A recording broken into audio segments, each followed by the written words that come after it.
All right, page 3.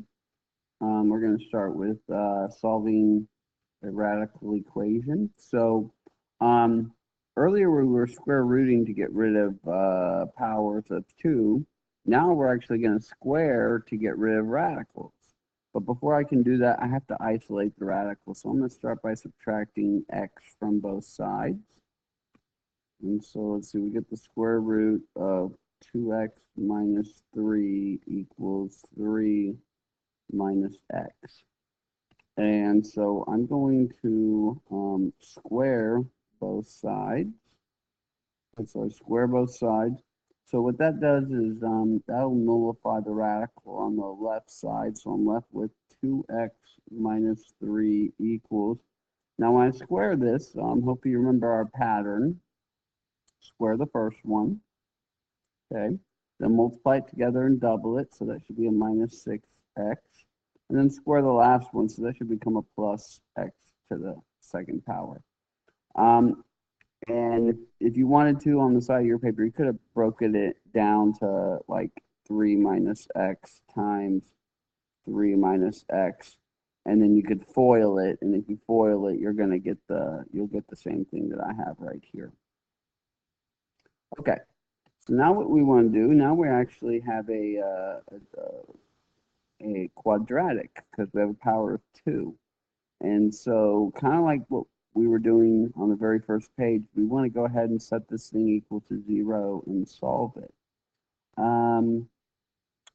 So what we'll do here, let's see, we'll subtract by 2x on both sides, then we'll add a 3 on both sides. And so that should cancel those parts out. And that should leave us with 0 equals, what's that, 12 minus 8x plus x squared. And then just kind of make, typically we want to go from highest to lowest power. So I'm going to go ahead and swap these two. So come over here. So I'm going to have x squared minus 8x plus 12 equals 0. So I swap those two right there. So it looks more like what we're familiar with. And so now I need to go ahead and factor this. So let's see. So what multiplies to give me 12 and add up to negative 8? So I believe that's going to be a minus 6 and a minus 2, right? That multiplies to give me 12. It adds up to negative 8 in the middle. So my two possible answers here are 6 and 2. Now, it's possible that they both work, and it's possible that only one of them works. And so what we got to do is we got to go ahead and test it. So we're going to have to go ahead and plug it in. So if x equals 6, I'm going to get the square root of 2 times 6 minus 3 is equal, plus plus 6 equals 3. So this is a question. I'm plugging this into this original equation up here. I'm plugging it in to see if it works. And I can already tell it's not going to work because I'm going to have the square root of something plus 6. There's no way that's going to equal 3, but I'll go ahead and finish this off.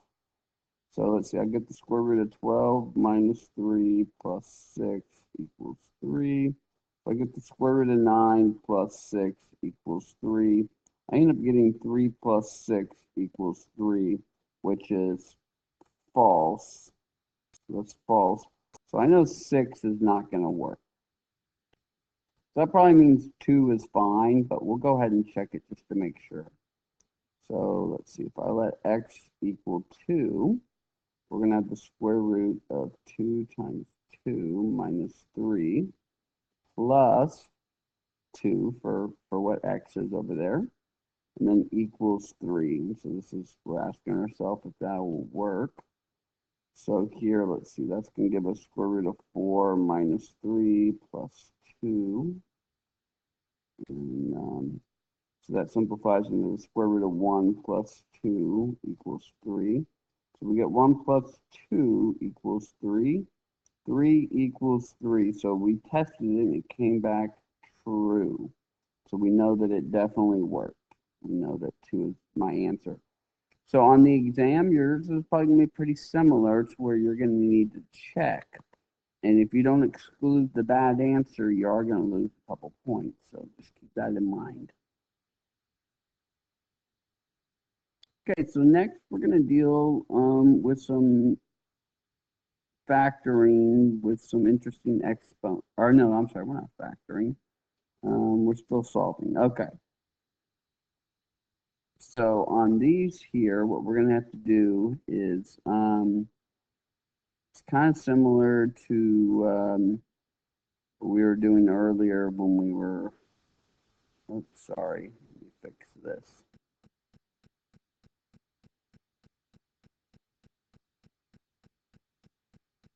All right, there we go. Kind of similar to when we were like square rooting both sides and all that kind of stuff. It's going to be a little different, but it's kind of a similar idea. Basically, we want to get rid of the exponent. We want to turn it into a number 1. So what you need to do first is isolate the variable with the exponent. So on this first one right here, we'll go ahead and add 24 to both sides. Okay, so that cancels out. So I got 3x raised to the 3/4 power equals 24. And then we'll go ahead and divide both sides by 3. That cancels out. So I get x to the 3/4 power equals, let's see, 8. Okay, so the way this works is you want to turn this 3/4 into a power of 1. So what we're going to do is we're going to raise it to the reciprocal, which would be 4/3. So if I raise it to 4/3, when you have power to a power, you multiply. And I know y'all probably covered this in the notes when I was gone, but I just want to make sure this is clear. What happens here is this becomes x raised to the power of 12 over 12, which really just becomes x to the understood 1 power right there. So that's what's going on here. Now with the 8, we can go ahead and simplify that. The denominator tells you to take the cube root of it, and then the numerator is telling you to take that result and raise it to the 4th power. Okay, well, the cube root of 8 is 2, and then you're going to have to take 2 and raise it to the 4th power, which is 16, and that's your answer there. You do have to be careful on these sometimes to make sure that your answer works. And so, but I think I was pretty careful on picking ones to make sure that they do work.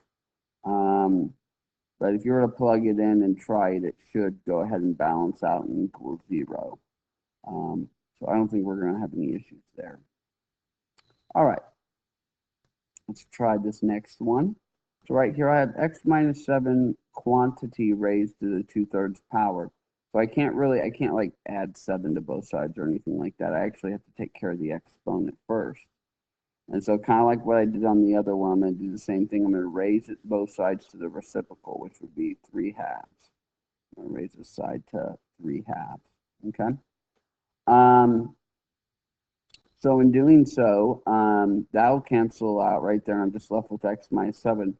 Now, what's a little tricky on this one is since I raised it to the 3/2 power, the denominator tells me to take the square root. So basically, I essentially square rooted both sides.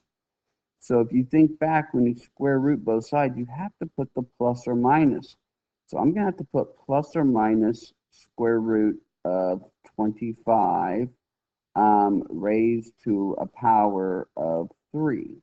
Okay. On the previous one, I didn't have to put plus or minus, and the reason why is because I did a cube root, okay? So the rules are a little different. When you do a cube root, you don't have to include the plus or minus, okay? Square root, I got to put the plus or minus right there, okay? So let's see, that's going to give us x minus 7 equals plus or minus 5 raised to the power of 3, okay? So then I get x minus 7 equals plus or minus 125.